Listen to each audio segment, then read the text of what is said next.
నమస్కారం. డిఆర్టీవీ న్యూస్ కి స్వాగతం. హెడ్లైన్ చూద్దాం.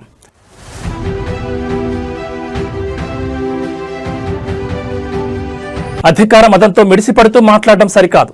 అసెంబ్లీలో కేసీఆర్ పై రేవంత్ విమర్శలకు కేటీఆర్ కౌంటర్.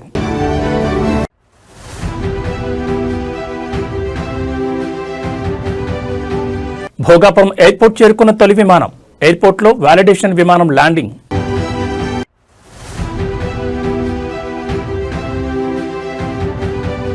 కాళేశ్వరంపై కక్షగట్టారు. పాలమూరుపై పగబట్టారు. తెలంగాణ భవన్లో బీఆర్ఎస్ కృష్ణా జలాలపై పవర్ పాయింట్ ప్రెజెంటేషన్.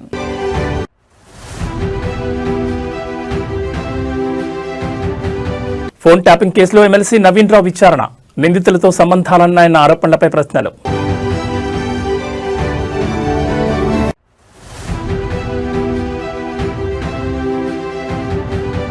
తిరుపతిలో హల్చల్ చేసిన మందుబాబుకు రిమాండ్. సిబ్బందిపై టీటీడీ చర్యలు. ఇక డీటెయిల్స్ చూస్తే కేసీఆర్ హరీష్ రావులను ఉరితీయాలంటూ సీఎం మాట్లాడిన వ్యాఖ్యలను మాజీ మంత్రి బీఆర్ఎస్ వర్కింగ్ ప్రెసిడెంట్ కేటీఆర్ గుర్తు చేశారు. సీఎం రేవంత్ రెడ్డి వ్యాఖ్యలను తీవ్రంగా ఖండించిన కేటీఆర్ అలా అయితే కాంగ్రెస్ ని ఎన్నిసార్లు ఉరితీయాలంటూ ప్రశ్నించారు. ఆదివారం తెలంగాణ భవన్లో మాజీ మంత్రి హరీష్ రావు ఆధ్వర్యంలో నిర్వహించిన పవర్ పాయింట్ ప్రెజెంటేషన్ కార్యక్రమానికి హాజరైన కేటీఆర్ ఈ సందర్భంగా ప్రసంగించారు. ఎస్ఎల్బీసీ టన్నెల్ కుప్పకూలిన ఘటనను ప్రస్తావించిన కేటీఆర్ అక్కడ శవాలను కూడా బయటకు తేలిన స్థితిలో సీఎం ఉన్నారని విమర్శించారు. పేల్చేయడం, కూల్చేయడం, ఎగవేయడం తప్ప ఈ ప్రభుత్వానికి మరో పని లేదన్నారు. సీఎం స్థాయి మరచి బడివే అని తిట్టే స్థాయికి దిగజారని మండిపడ్డారు. తమకు తిట్లు వస్తాయని, అయితే తాము తిట్టడం మొదలు పెడితే రేవంత్ రెడ్డి తట్టుకోలేడని కేటీఆర్ హెచ్చరించారు. రేవంత్ రెడ్డికి ఒక భాషలోనే తిట్లు వస్తాయేమో, కానీ తమకు 3-4 భాషల్లో తిట్లు వస్తాయని వ్యాఖ్యానించారు. రేవంత్ రెడ్డికి బేసిక్స్ కూడా తెలియవని, ట్రిపుల్ ఐఐటీకి మధ్య తేడా కూడా తెలియదని కేటీఆర్ ఎద్దేవా చేశారు. బీఆర్ఎస్ నేతలను లక్ష్యంగా చేసుకుని అసభ్యంగా మాట్లాడితే తాము కూడా గట్టిగా ప్రతిస్పందిస్తామన్నారు.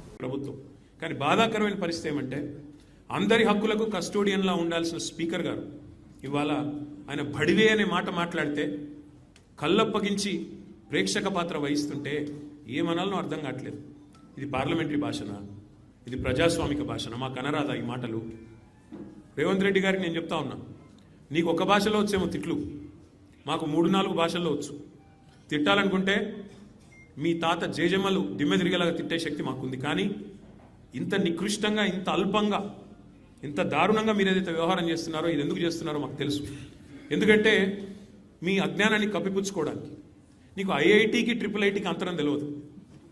ఐఐటీకి ట్రిపుల్ ఐటీకి అంతరమే తెలియదు నీకు బచావత్కు బ్రజేష్ కుమార్ ట్రిబ్యునల్కు తేడా తెలియదు. నీకు అసలు కృష్ణా బేసిన్ నీ రాహుల్ గాంధీని ఉరిదీయాలి. ఎక్కడ?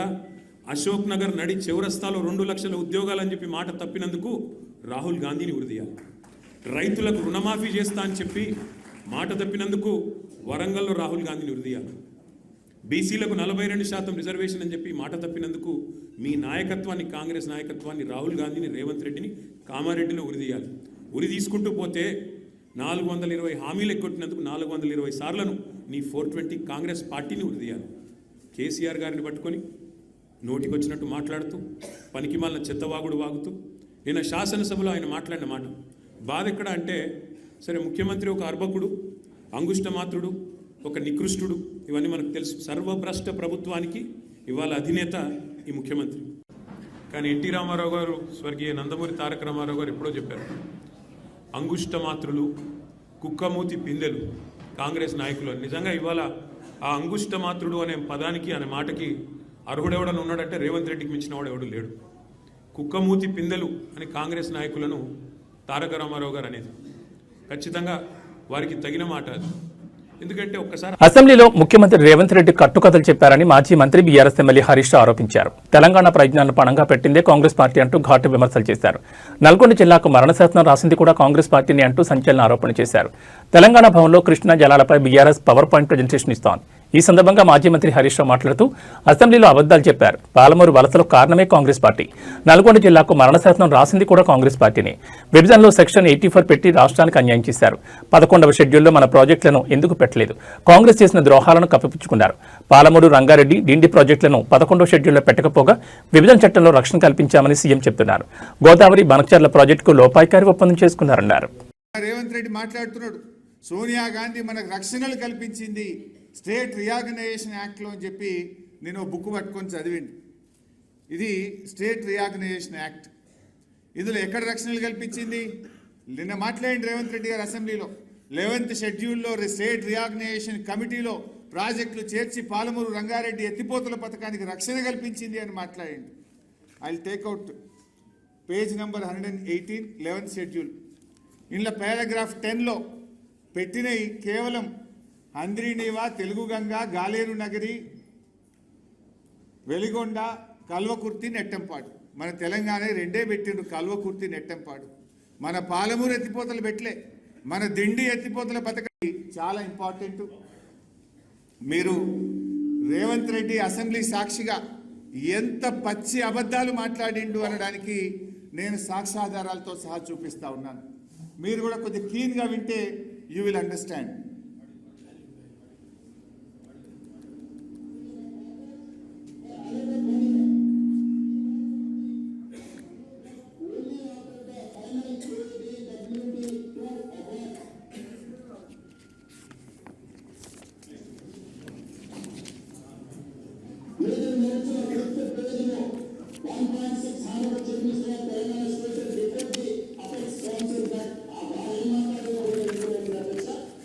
రాష్ట్రం ఏర్పడక ముందు అంటే 1956కి ముందు, ఆంధ్రప్రదేశ్ రాష్ట్రం ఏర్పడక ముందు అప్పటికే కట్టిన నిజాం సాగర్ లాంటి, దిండి లాంటి అనేక మైనర్ ఇరిగేషన్ మరియు మీడియం ఇరిగేషన్ ప్రాజెక్టులు కింద తెలంగాణకున్న ఆయకట్టు 3,000 ఎకరాలు.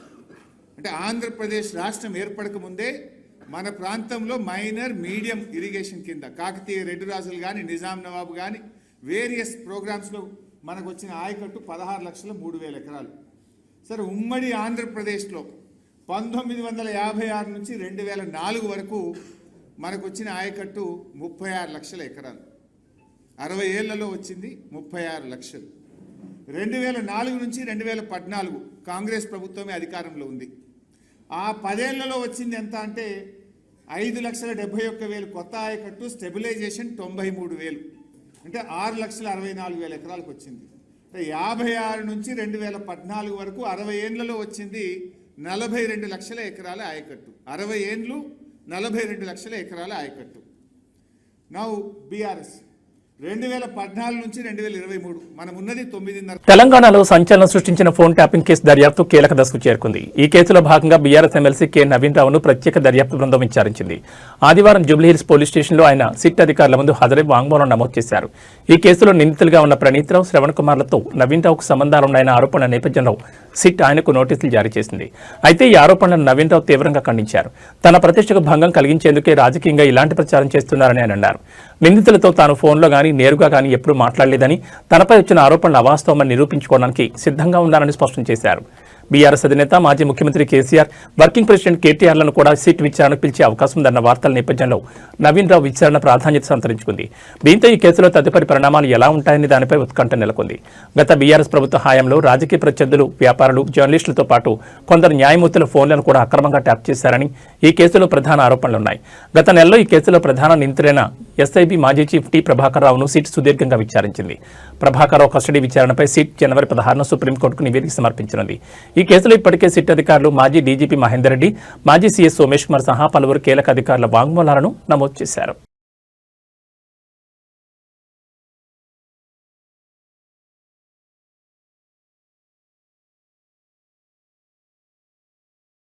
ఉత్తరాంధ్ర అభివృద్ధిలో మైలురాయిగా నిలిచే అల్లూరు సీతారామరాజు భోగాపురం అంతర్జాతీయ విమానాశ్రయంలో చారిత్రాత్మక ఘట్టం ఆవిష్కృతమైంది. నూతనంగా నిర్మితమైన భోగాపురం విమానాశ్రయంలో తొలి విమానం విజయవంతంగా ల్యాండ్ అయింది. ఢిల్లీ నుంచి బయలుదేరిన ఎయిర్ ఇండియా వ్యాలిడేషన్ విమానం ఇవాళ ఉదయం రన్వేపై సురక్షితంగా దిగింది. విమానాశ్రయ సాంకేతిక సామర్థ్యం, రన్వే నాణ్యత, ఎయిర్ ట్రాఫిక్ కంట్రోల్ పనితీరును పరీక్షించడానికి ఈ వ్యాలిడేషన్ ఫ్లైట్ను నిర్వహించారు. ఈ చారిత్రక క్షణంలో కేంద్ర పౌర విమానయాన శాఖ మంత్రి Rammohan Naidu, Vizianagaram MP Kalisetti Appalanaidu, ATC chairman ఈ విమానంలో ప్రయాణించి భోగాపురం చేరుకున్నారు. ఈ విమానాశ్రయాన్ని అత్యంత ఆధునిక సాంకేతిక పరిజ్ఞానంతో నిర్మిస్తున్నారు. గతంలో విశాఖను వణికించిన హుదూద్ తుఫాన్ సమయంలో గాలులు గంటకు 250 కిలోమీటర్ల వేగంతో వీచాయి.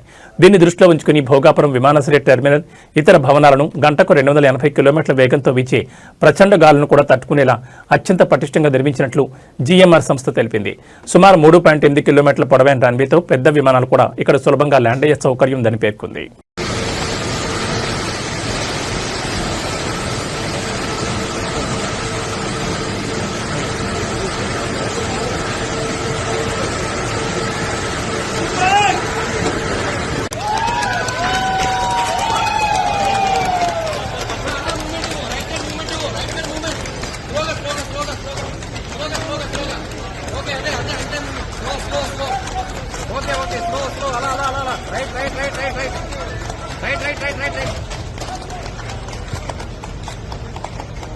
ఓకే అక్కడికి వెళ్ళి బ్యాక్ వస్తుంది.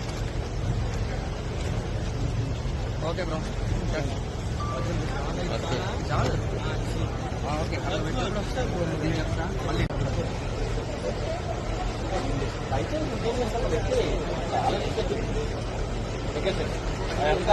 మళ్ళీ తల్లి నేను చేస్తాను ఈ పక్కన 2 గంటలకి వెళ్ళి.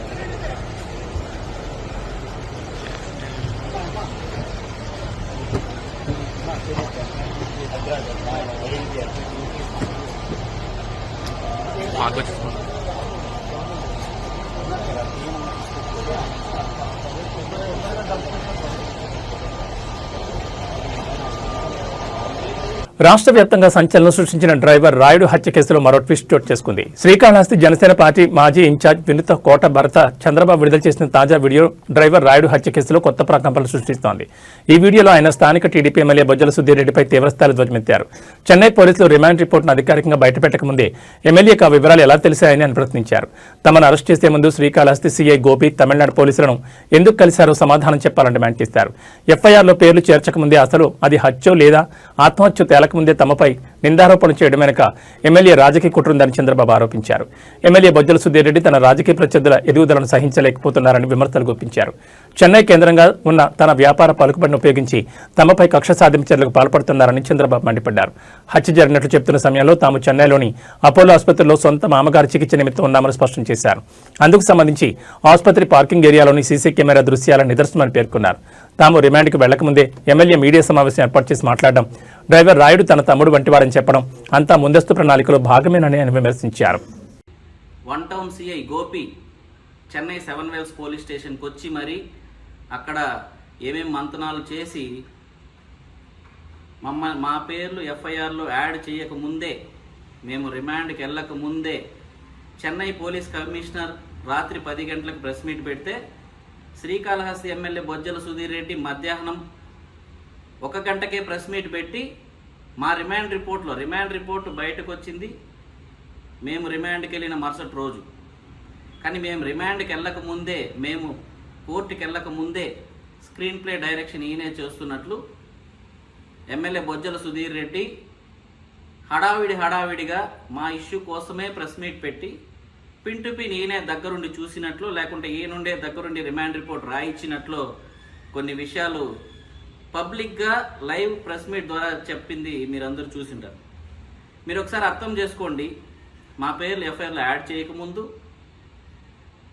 మేము కోర్టుకు కూడా వెళ్ళకముందు కేసు ఇన్వెస్టిగేషన్ చేస్తూ ఉండగా చెన్నై పోలీస్ కమిషనరే రాత్రి 10 గంటలకు ప్రెస్ మీట్ పెడితే అది కూడా ఆయన క్లారిటీగా చెప్పలేని పరిస్థితిలో ఉంటే అక్కడ కొంతమంది విలేకరులు అది ఆత్మహత్యనా హత్యనా అని అడిగితే మేము ఎలాగైనా క్రియేట్ చేసుకుంటామని ఆయన చెప్పిన వీడియోలన్నీ మీరు చూసింటారు. ఇక్కడ శ్రీకాళహస్తి ఎమ్మెల్యే ప్రెస్ మీట్ పెట్టి మరి ఇటు వెళ్ళారు అటు వెళ్ళారు అటు చేశారు ఇట్లా చేశారని ఈయన చెప్పాడంటే ఈయన అక్కడ పోలీసులకి స్క్రిప్ట్ ఇచ్చాడా? ఈయన ఇక్కడ నుంచి సిఐని పంపించి అక్కడ ఏమేం డ్రామాలు ప్లే చేశాడు, ఏమేం విషయాలు ప్లే చేశాడు అన్ని విషయాలు మాకు తెలుసు. అది మేము సందర్భం వచ్చినప్పుడు మేడ్చల్ మల్కాజ్గిరి జిల్లాలో రహస్యంగా మూగజీవాల నుంచి రక్తం సేకరిస్తున్న ముఠా గుట్టు రట్టయింది. నాగారం సత్యనారాయణ కాలనీలో పోలీసులు సంయుక్తంగా నిర్వహించిన ఆపరేషన్లో ఈ అక్రమ దందాన్ని బయటపెట్టారు. మేకలు గొర్రెల నుంచి అనధికారికంగా రక్తం సేకరించి ఇతర రాష్ట్రాలు తరలిస్తున్న ముఠాను పట్టుకుని 2 అరెస్ట్ చేశారు. అరెస్ట్ అయిన వారిలో ఓ మటన్ షాప్ యజమాని, నకిలీ వెటర్నరీ డాక్టర్ ఉన్నట్లు పోలీసులు తెలిపారు. పోలీసుల తనిఖీల్లో మొత్తం 180 రక్తం ప్యాకెట్లను స్వాధీనం చేసుకున్నారు. సేకరించిన ఈ రక్తం ప్లేట్లెట్లను కొన్ని వ్యాధుల చికిత్సకు ఉపయోగిస్తామని చెప్తూ అక్రమంగా విక్రయిస్తున్నట్లు ప్రాథమిక దర్యాప్తులో వెల్లడైంది. అయితే సరైన వైద్య పర్యవేక్షణ లేకుండా అడ్డగోలుగా మేకలు గొర్రెల నుంచి రక్తం తీసుకోవడం వల్ల అవి 1 లేదా 2 రోజుల్లోనే మృతి చెందుతున్నాయని పోలీసులు తెలిపారు. మూగజీవాలపై ఎలాంటి క్రూరమైన చర్యలు పూర్తిగా చట్టవిరుద్ధమని, జంతు సంక్షేమ చట్టాల ప్రకారం కఠిన చర్యలు తీసుకుంటామని పోలీసులు స్పష్టం చేశారు. ఈ దందాకు సంబంధించి మరెవరైనా ఉన్నారా అన్న కోణంలో దర్యాప్తు కొనసాగుతోందని, అక్రమ రక్త సేకరణపై ప్రత్యేక నిఘా పెట్టినట్లు అధికారులు వెల్లడించారు.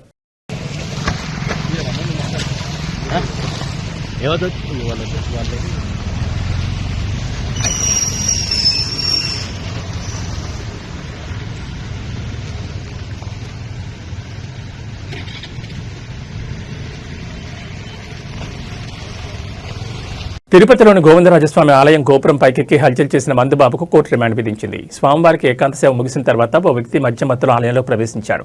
విజిలెన్స్ సిబ్బంది అతన్ని గుర్తించేలోగానే మహద్వారం లోపల ఉన్న ఆలయ గోపురం ఎక్కి కలశాలను లాగేందుకు యత్నించారు. వెంటనే పోలీసులు, ఫైర్ సిబ్బంది గోపురం ఎక్కి అతన్ని కిందకు దించారు. తనకు మందిస్తేనే కిందకు వస్తానని, లేదంటే రానని చెప్పడంతో వారు అవాక్కయ్యారు. ఈ ఘటనతో ఆలయంలో భద్రతా వైఫల్యం బయటపడింది. నిందితుని పోలీసులు అదుపులో తీసుకుని కోర్టులో హాజరుపరచగా కోర్టు రిమాండ్ విధించింది. గోవిందరాజస్వామి ఆలయంలో కలకలం సృష్టించిన వ్యక్తిని నిజామాబాద్ జిల్లాకు చెందిన తిరుపతిగా గుర్తించారు. కుటుంబంతో గొడవపడి వచ్చినట్టుగా పోలీసులు తెలిపారు. మరోవైపు ఆలయ భద్రత నిర్లక్ష్యంపై టీటీడీ చర్యలు చేపట్టింది. ఆ సమయంలో విధుల్లో ఉన్న ఆలయ సిబ్బందిపై చర్యలు తీసుకోవాలని నిర్ణయించింది. ఫుల్ ఇస్తే కానీ తెగనన్నావంట. ఫుల్ గా సార్ 90 మంది అడిగినా ఫుల్ గా 90 మంది అడిగినావా? దేవుడి పైకి ఎక్కడం కరెక్ట్ కాదు కదా. తప్పే అని చెప్పి సార్. తప్పా కదా? తప్పు ఒప్పుకున్నట్టే కదా? సార్ తప్పు ఒప్పుకున్నట్టే ఆ టెక్నం కరెక్ట్ కాదు కదా? కాదు రా రే, తప్పు ఒప్పుకోవాలి కదా? ఎక్కువ స్టార్ట్ చేయి.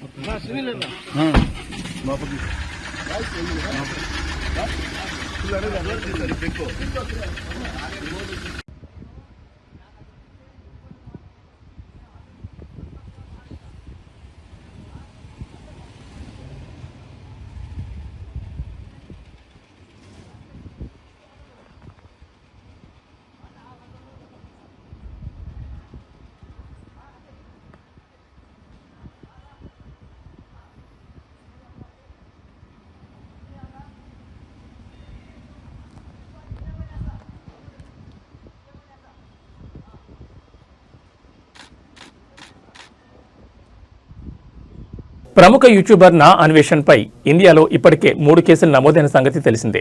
కాగా తాజాగా ఆస్ట్రేలియాలోనూ అతడిపై ఫిర్యాదు చేశారు. భారతీయ సంప్రదాయాలను, హిందూ దేవతలను కించపరిచేలా అన్వేష్ వ్యాఖ్యానించడంపై ఆస్ట్రేలియాలోని ఎన్ఆర్ఐలు తీవ్ర అభ్యంతరం వ్యక్తం చేశారు. ఇకపై ఆస్ట్రేలియా రాకుండా అతడి వీసా రద్దు చేయాలని ఇమిగ్రేషన్ అధికారులను కోరారు. ఇదిలా ఉంటే నా అన్వేషణ్ యూట్యూబర్కు ఎంతో మంది అభిమానులు ఉన్న సంగతి తెలిసిందే. తెలుగులో అన్వేష్ వీడియోలకు మిలియన్స్ కొద్ది వ్యూస్ వస్తుంటాయి. ప్రస్తుతం తెలుగు టాప్ యూట్యూబర్గా అన్వేష్ ఉన్నాడు. అయితే ఇటీవల హిందూ దేవుళ్లపై వివాదాస్పద వ్యాఖ్యలు చేయడంతో అన్వేష్ ఫాలోవర్ల సంఖ్య భారీగా తగ్గిపోయింది. నెట్జన్లు అతడిపై తీవ్ర ఆగ్రహం వ్యక్తం చేస్తున్నారు. అయితే అన్వేష్ మాత్రం తాను ఏ తప్పు చేయలేదని, దేవుళ్లపై చేసిన వ్యాఖ్యలకు క్షమాపణలు చెప్పానని అంటున్నారు. కానీ స్త్రీల దుస్తులపై శివాజీ గరికపాటు చేసిన వ్యాఖ్యలను ఇప్పటికీ ఖండిస్తూనే ఉన్నారని చెప్తున్నారు. అంతేకాకుండా ఇప్పటి నుంచి బూతులు మాట్లాడనని, ట్రావెల్ వీడియోలు ఆపేసి ఈ ఏడాది మొత్తం సామాజిక మార్పు కోసమే వీడియోలు చేస్తానని చెప్తున్నాడు.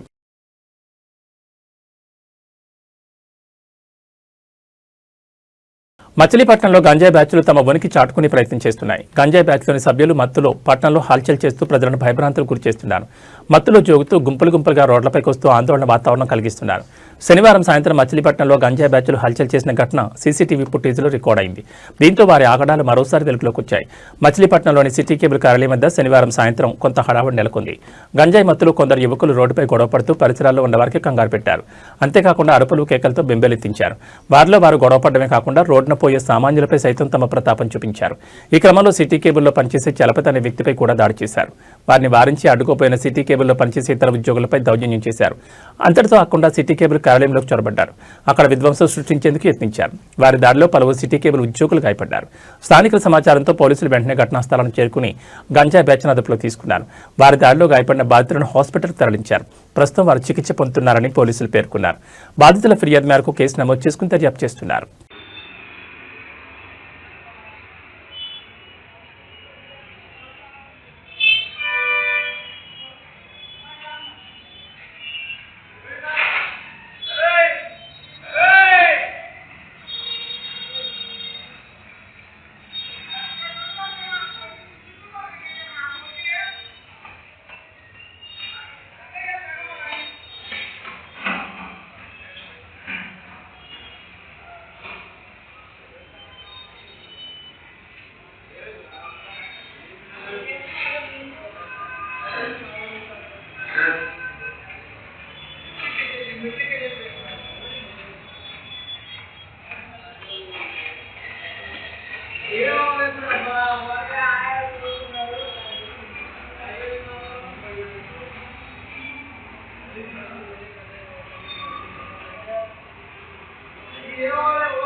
కేరళలోని త్రిశూర్ రైల్వే స్టేషన్ పార్కింగ్లో భారీ అగ్ని ప్రమాదం చోటు చేసుకుంది. ఈ ఘటనలో వందలాది బైకులు దగ్ధమయ్యాయి.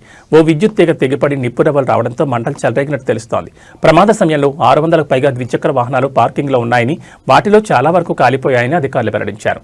3 అగ్నిమాపక శకటాలతో మంటలను అదుపులోకి తీసుకొచ్చారు. ఈ ఘటనపై కేంద్ర మంత్రి సురేష్ గోపి ఆరా తీశారు.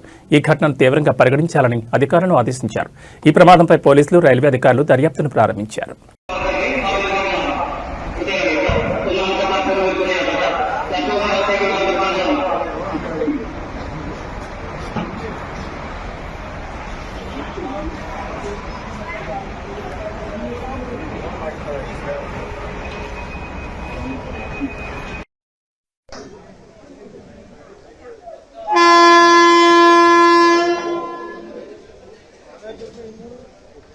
ఇవి ఈ బులెటిన్ విశేషాలు. మరో బులెటిన్లో మళ్ళీ కలుసుకుందాం. నమస్కారం.